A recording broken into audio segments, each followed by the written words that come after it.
As spectacular as novae are, they are dwarfed by their far more violent cousins, the supernovae. A supernova is not a surface explosion. It is the complete and utter obliteration of a star. The energy released is staggering, billions of times greater than that of a nova. For a brief period, a single supernova can outshine its entire host galaxy, a galaxy containing hundreds of billions of other stars. This is truly the ultimate cosmic explosion, and it represents the true death of a star. There are two main paths to this cataclysmic end, leading to two primary types of supernovae, and one of them starts in a very familiar way. The first type, a type Ia supernova, begins with a white dwarf in a binary system, just like a classical nova.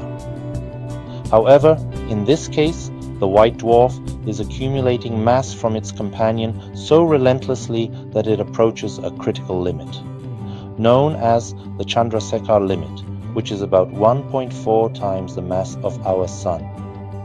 At this point, the pressure in the star's core becomes so immense that it can no longer support its own weight. The entire star collapses inwards, triggering a runaway thermonuclear reaction that begins in the core and consumes the entire white dwarf in an instant. The star is completely destroyed in a titanic explosion.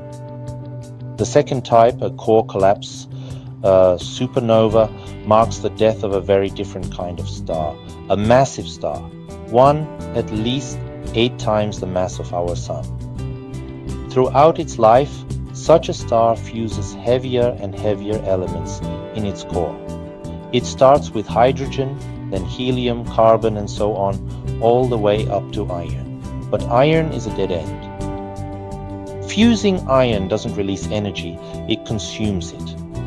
So when the star's core becomes a solid ball of iron, its energy source is cut off. Gravity, which has been held at bay for millions of years by the outward pressure of fusion, suddenly wins. The iron core collapses in less than a second, and the star's outer layers come crashing down on top of it. This implosion rebounds off the now incredibly dense core, creating a shockwave that tears the star apart in what we call a core collapse supernova.